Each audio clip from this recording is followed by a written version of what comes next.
Hey everyone, welcome back to another quick fix video. If you're a Capital One user and you're frustrated because your available credit isn't updating, you're not alone. This issue can pop up due to app glitches, account sync problems, or even simple oversights.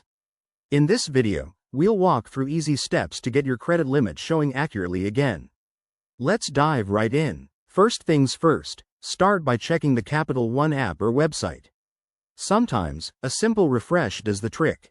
Open the app, pull down to refresh the page, or hit the refresh button on the website. If that doesn't work, try logging out and logging back in.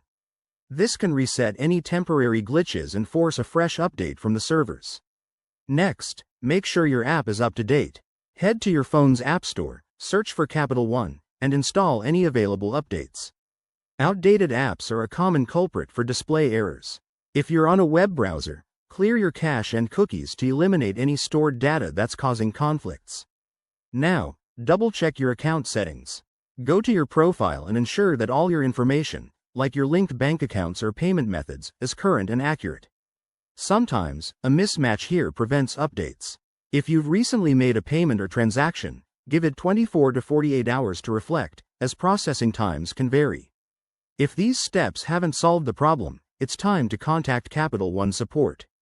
Use the chat feature in the app, call their helpline, or tweet them on social media.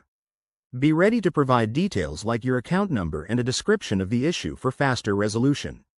One more tip.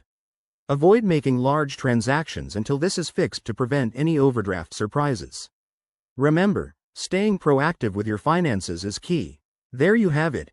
Simple steps to fix that pesky available credit issue. If this video helped, give it a thumbs up, subscribe for more finance tips, and drop your questions in the comments. Thanks for watching, and see you next time.